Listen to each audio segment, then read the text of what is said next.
Hello everyone, welcome to Vivek IAS Career Academy YouTube channel. If you are passionate about serving people of Himachal Pradesh and your career goal is to be part of prestigious Himachal Pradesh administrative services and you are just starting your preparation, this video is then meant for you. In this lecture, I will decode 3 stages of this exam and I will give you a brief overview how this exam is conducted and what are the nitty-gritties of this prestigious examination. So without wasting any time, let's decode the HPAS exam pattern.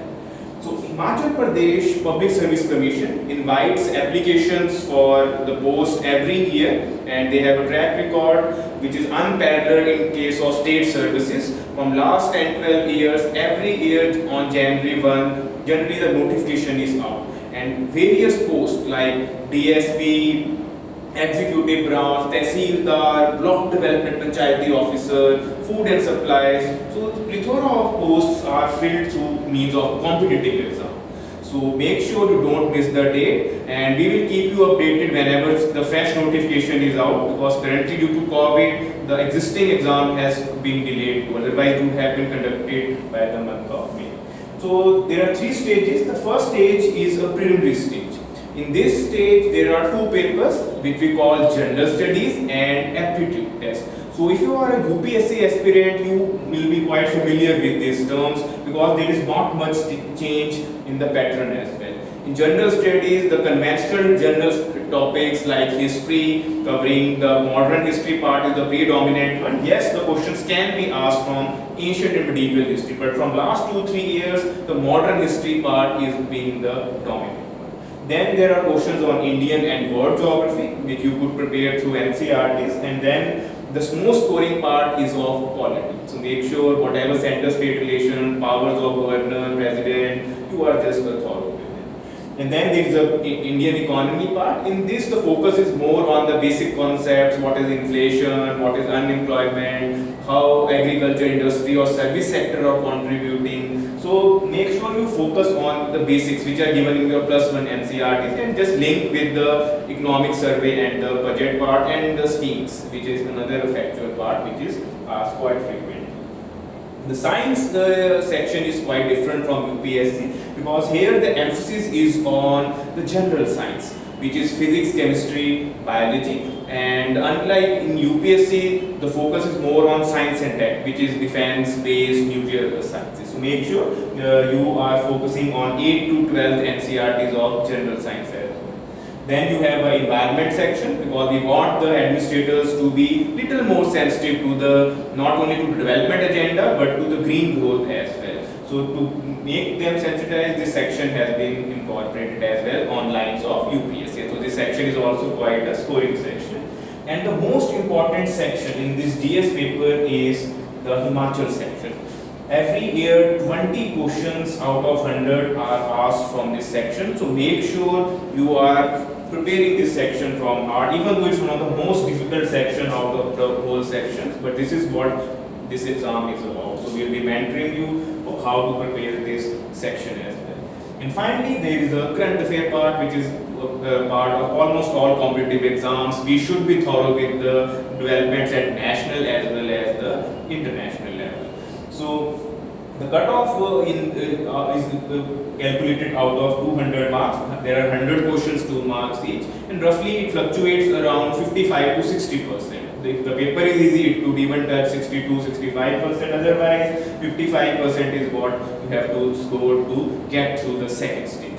The second paper is more or less on qualifying nature. It has the key pillars of basic numeracy skills like of the profit loss, work done, the basic 10th level maths which we practice, and then there is the reasoning and mental ability part which is more or less scoring. You just need to practice all types of questions and you will be able to manage it quite well. Then interpersonal skills, which also include communication skills, is a tricky part. At times lot of students take this for granted and they are not able to score much in this section. So make sure you also invest some time in this section as well, because in UPSC this section is quite ignored one, rarely question comes, but in Himachal the frequency is a little higher.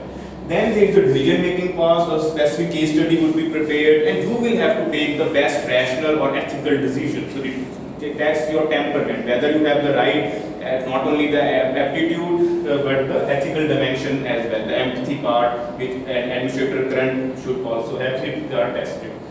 Then there is the English comprehension part. You just have to produce the comprehension and answer the questions. If you have a basic reading skills or you are reading newspapers, you will be able to do justice to this part.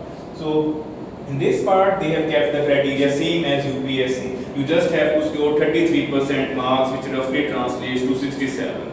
So make sure if you are even not good in one of the section, you can still manage to clear this section, because this is scoring almost 33% marks is not a big deal about it. So they have just followed the UPSC pattern for prelim stage. In mains, there are changes. So after 3 months, generally this exam is conducted in month of May, and after 2 or 3 months, the 1.5 months or the result is out, and then the candidates have to prepare for the mains stage. But make sure after the prelims day, you should straight away jump to your mains preparation. You should not wait for the pre-result, because if you are serious about joining these services, you don't have the luxury to waste your time in just anticipating what result is going to be. So my recommendation is just continue with your preparation immediately, even after your prelims is over.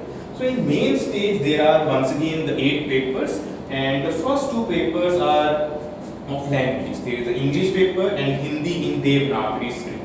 So these papers, even though they carry just 100 marks, they are of qualifying nature. But the catch is you have to score at least 40% marks. Only then the rest of the papers are going to be evaluated. So this is quite high compared to the UPSC stage, because in UPSC you just have to score 25% marks. So make sure you are not taking this Hindi paper for granted, because there have been few years like in 2017, 2018, lot of students flunked in the Hindi paper. So it's not as easy, difficulty level is slightly higher as compared to UPSC. So make sure you are investing your time in Hindi. If you are from Hindi medium, then you should also work on the English part, because we cannot take any section for granted. So once you are through with this qualifying part, the next paper is of essay. It has 2 sections, section A and B, each carries 4 essays. So you just have to, the choice is available, you just have to choose 1 essay each from each of the sections. So they both carry 50 marks each. So more or less the contemporary issues related to women, environment, the governance or the current affairs are asked, and students are able to manage these essays quite well.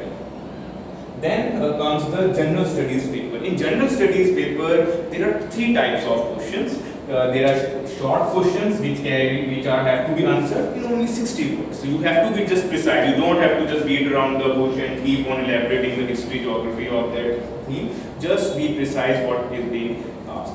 Then they have the long questions which have to be answered in only 120 words, which is roughly 1 page. And then there are 3 questions which are to be answered in roughly 350 to 450 words. So there are 15 questions which are of 60 words, 10 questions of 120, and 3 questions which are there in essay type. So make sure you are practicing the answer writing part as well from the early phase, so that you don't panic and you are able to finish the paper. So that part is achieved through the test series which we conduct. So make sure once you clear the prelims, you just register for such programs. It really helps you to mastering the answer writing skills. So here you have to understand the GS1 paper is one of the lengthiest paper. There is a history section, there is a geography part, societal issues, and in all 3 sections, Himachal section is asked. So 30% weightage is of Himachal Pradesh. So make sure you are investing time in Himachal Pradesh history, Himachal Pradesh society issues which are faced by the society, and the geography of Himachal Pradesh. In the paper 2, the main emphasis is on the polity, governance and international relation, and polity governance part once again carries the Himachal Pradesh dimension. So this paper is once again an important one, and if you have prepared the polity qualitatively in the first paper, it definitely helps you in the main stage as well. The third part, the GS3 which we called as Indian economy part, then there is a security issues, science, environment, emerging technologies in Himachal Pradesh and tourism sector, which is not asked in the conventional UPSC exam because tourism plays quite a significant role in Himachal economy and all the issues faced by them are generally asked in that section. So this is once again a key dimension which has a lot of sections involved in it. So make sure you are thorough with the current affairs which are affecting these. And the emerging technology part in Himachal Pradesh mainly focuses on space, biotech themes and as well as the IT initiatives. We will be covering once the pre-stage is over a detailed lecture on how to go about the main stage. And then you have the optional paper. There are long list of 31 optional subjects which are available. You just have to choose one optional subject and that should be from your interest or on more specifically in which you have done your graduation so that your time is saved. So make sure you choose one optional paper and there are two separate papers of that optional subject which have to be covered, and make sure these have to be prepared qualitatively because the level of paper is of graduation level. Whereas in these cases the plus 1 plus 2 level predominates, so this is quite an important step to choose. So overall the first two papers being qualifying, if you will calculate it, translates the total marks comes of main stage is 900. And finally when you have cleared your mains and 3 times candidate of number of seats are called for the final viva voice, which is the interview stage. In interview, the emphasis is on checking the personality of the aspirant. Is he going to be the right aspirant, the candidate to handle the pressure situation, and will he be able to deal the situations responsibly? So this is where your acumen, apart from the acumen of knowledge, your personality skills are tested. And this stage carries 150 marks. So the combined merit would be decided on basis of mains and the interviews. So this is what the pattern of Himachal Pradesh Administrative Services is all about. So I hope your basic queries about pre, mains and interview stage are clear. If you have any specific doubt which have not been answered in this lecture, so don't hesitate, just you could jot down in the comment section. I will try to answer all your genuine queries. So thank you very much for your time. I hope to see you soon. If you have any specific query which you want to discuss on personal level, you are most welcome to visit Institute between 11 to 2 p.m. for individual counseling or personalized mentorship. I'll be ready to help you. Thank you very much.